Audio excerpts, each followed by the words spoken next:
Peace, what's good? How y'all doing? This is ZaZa Ali. Today is Friday, November 13th, 2020. I pray that this message reaches you all in the best of health, spirit, and mind. I'm doing well. This is a video that I've been wanting to sit down and just do off the top of the head. No presentation or anything like I've been doing as of late. And thank you to everybody that has tuned into The Gods Are at War. I am going to go ahead and make Science as a Weapon part 5. I was just going to close it out with part 4 and then do Science as a Weapon as a separate entity unto itself. But because I know that, the gods that are at war, so to speak, or one faction of that is using science to implement their war, I am going to go ahead and make that part 5. I've already put together the presentation. I just need to sit down and take the time to do it.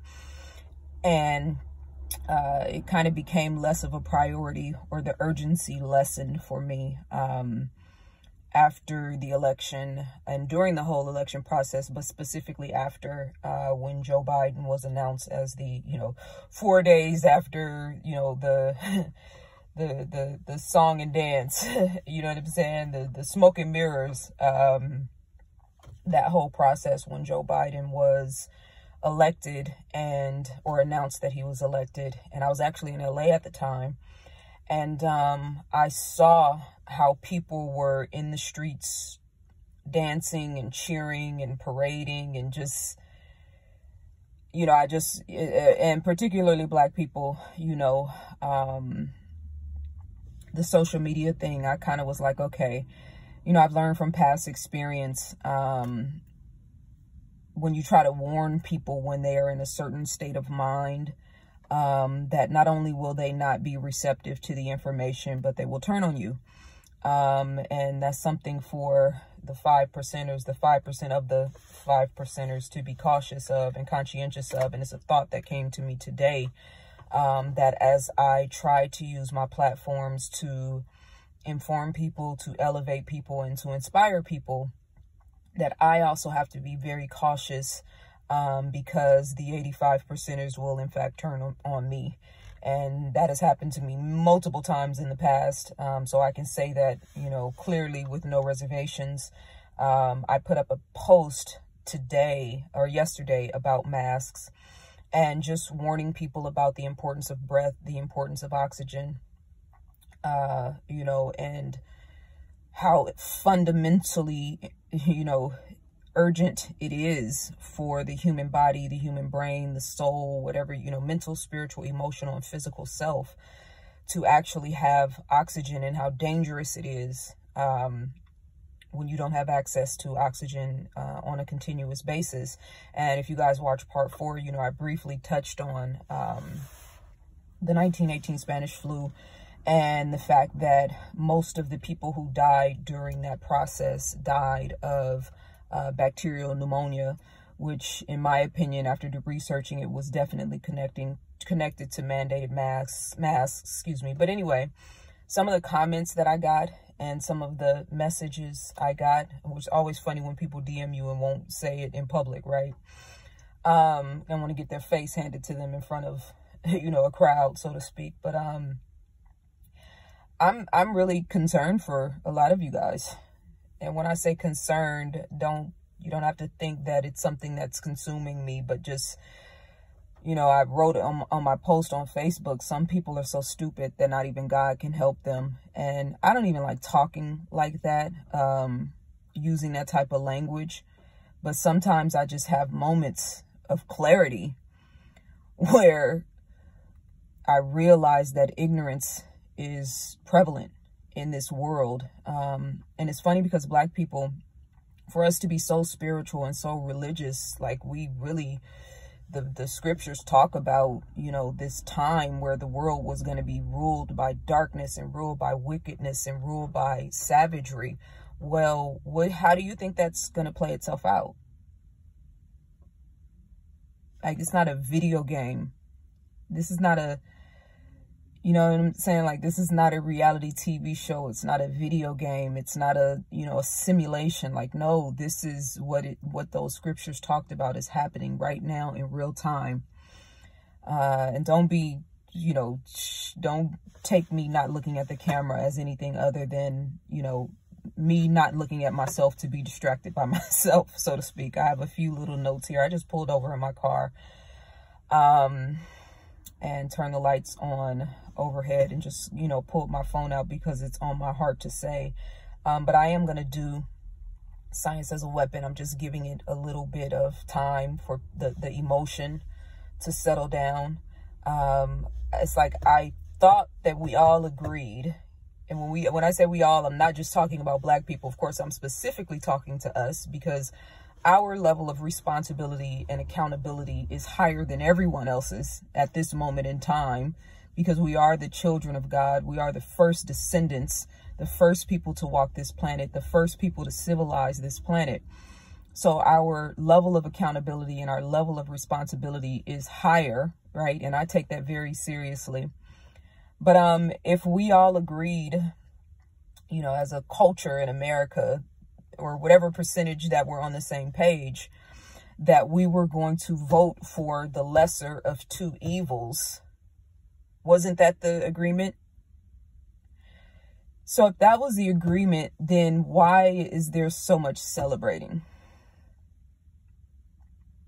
Because there's a Black woman who's vice president. But we all said that it was the lesser of two evils because, you know, and this is the other thing that's so frustrating for me, the lack of actual information and knowledge that people really have. And the smartest Alex are the ones with the least information. You know, if you're going to challenge me about masks, challenge the science, challenge the information. Don't challenge me because CNN said it or MSNBC said it or Dr. Fauci said it. And he is, as I talked about in the video, he was very, you know, invested in the studies that they released in 2008, where they were talking about the mask, not the mask, excuse me, but bacterial pneumonia being the main source of death. Even more so than the influenza. But anyway, I don't want to get into too much of that because I'm going to really go in on Science as a Weapon. I have, I think, 65 slides in that presentation. I will probably have to divide it into two videos. And it's really all stuff that I know. Like, I already knew it. It's just putting in a presentation format. I've been researching this stuff for 20 years now. And I know that the ancestors and the universe and God has given me the mind and the foresight and the vision that I have for this moment in time. So while I was kind of teetering around, should I do it? Oh, you know, I don't think people can handle this. You know, my higher self was like, nah, man, this is what you were born for. You know what I'm saying? So when I say the gods are at war, I'm not talking about the bottom of the pyramid. I'm talking about the top of the pyramid. These people are literally at war with God, and they are training and programming and controlling the masses of people through misinformation, through fear-based consciousness, and through ignorance. So my question for you guys is, which God do you serve? And when I talk about God, you know, I'm not talking about something outside of yourself.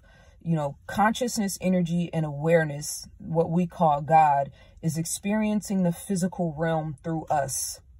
The higher self reflects God, and the lower self reflects what we know as the devil or Satan. And now people feel some type of way when you start using language like that. But it's like, you already said you were voting for the lesser of two evils, and you own demon time. This corny shit that our culture does is just, you know, anyway, that's, you know, that's not the point. I'm really concerned for you guys because you have no idea what's coming. And people like me, and people like metaphysics teachers and, you know, conspiracy theorists and truth tellers and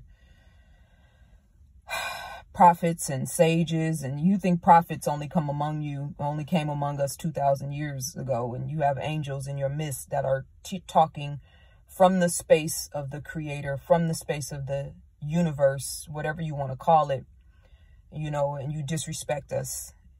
There's a price to pay for that, but that's another subject. Children of the sun. What does that mean? You know, it's interesting that I hear this a lot, and I've been hearing this a lot my whole life, right? Our youth are going to be the ones that are going to lead us to the promised land. It's going to be young people that are going to lead us to the promised land. First of all, I think that's disrespectful. And I understand the importance of emphasizing youth leadership and emphasizing the importance of our young people and being involved in, you know, whatever space of consciousness there is. But the whole body, arm, leg, arm, head, wait, arm, leg, head. Anyway, Allah, y'all, those that know, right? But the whole body, the body of Christ, so to speak, or the physical body, has to be in unison to move forward in an orderly fashion. My son is 17 now, and as brilliant as he is, as much as a leader as he is, he's not qualified for leadership right now. And he's a leader in his own capacity, but I'm still very actively schooling him and helping him to learn the world and helping him to learn himself. And if I was taken away from him, or the wisdom that he has from his tribe and the elders among us, if that was taken away from him, he will be completely lost. I think we need to stop putting all this pressure on our young people who we have not prepared. And it's even scarier now to look at, you know, aspects of the millennials and what they focus on and where their attention is. We need our young people. We need our 20-somethings. We need our 30-somethings. We need our 40-somethings. We need our 50-somethings. And we definitely need our 60, 70, and 80, and 90 plus, the wisdom bearers, the beacons of light that have seen it and that have experienced it and that have lived it. And none of those levels, so to speak, or those aspects of us is more important than the other one. And I think it's important that we really start to kind of saying that and kind of implementing that in the culture, because we absolutely have not prepared our young people. You know, maybe from a revolution, pick up a gun and bang against the system. You know, there may be enough rhetoric in the world to move them forward in that regard. But we are in a spiritual war, and we have absolutely not prepared our young people. We haven't prepared our grown-ups, let alone our young people, for what a spiritual war actually entails. So the children of the sun. There's this war that's taking place right now is a war between light and darkness, between good and evil, between the higher and the lower self. And to an extent, it plays itself out between, you know, the male-female dichotomy, right? I talked about in the last video that King's disease, that man's freedom can only come through the liberation of woman, right? So that's an aspect of it. But we also have women in our culture now, concubines or 85%ers, that are leading our culture and leading our daughters and leading our women into a subservient perspective of themselves, where they think that sex is the pathway, or sexual liberation or sexual freedom is the pathway to you know, women's liberation, so to speak, which I think is disrespectful, because the most profound and powerful aspect of a woman is her mind and is her heart. And when those two things are in synchronicity, then she can rule herself and govern herself and attract a man that is, you know, mutually equally yoked, so to speak. But because we are rearing our daughters and rearing our women into trying to undo the damage that men have done to our culture as women, instead of approaching it from a abundance-based perspective or from a God-based consciousness, like I said in the post that I wrote about masks, you know, this is the time of being self-disciplined, self-governed, self-assured, and self-ruled.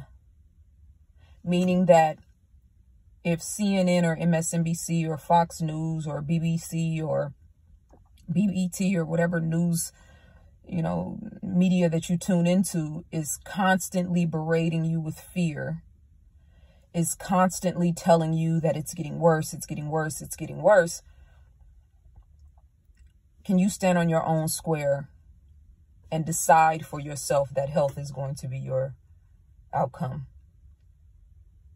That you are not worried or fearful about COVID or about martial law or about police brutality or about, you know what I'm saying, them coming to get you. And like I said in the previous video, and I keep reverting back to the videos because sometimes when I do my videos, there's stuff that I forget to say.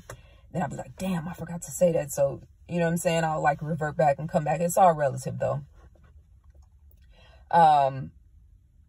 You know, a gun might protect your household, might, keyword, but it's not going to protect your mind and it's not going to protect your soul. There's a different level. And they were using guns in the 1960s to fight against us. Their weaponry now is so far advanced than anything that we could possibly fathom. I mean, when I think about the science of chemtrails, right? These MFs have created self-levitating particles that they spray in the upper atmosphere, and they can remote control these nanoparticles and move them wherever they want to move them, however they want to move them. And they're blocking the sun out from our planet and sending that energy and that light back into the universe. And they've been doing this for like 30 years now. And when I think about that, and then I see where we are, where our culture is, which the pyramid is the pyramid. So there are going to have to be people that are going to fight at the bottom of the pyramid against the rednecks and the, you know, the tobacco chewing, you know, toe tapping, you know, Sasquatch devils of the world. And then there's going to be some of us that are going to have to fight this subtle spiritual war. Maybe I should keep it like this. That actually works for me.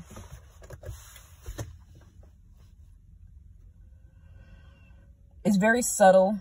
It's very methodic. It's very meticulous. And I see it all around me. So when I see people online arguing about the petty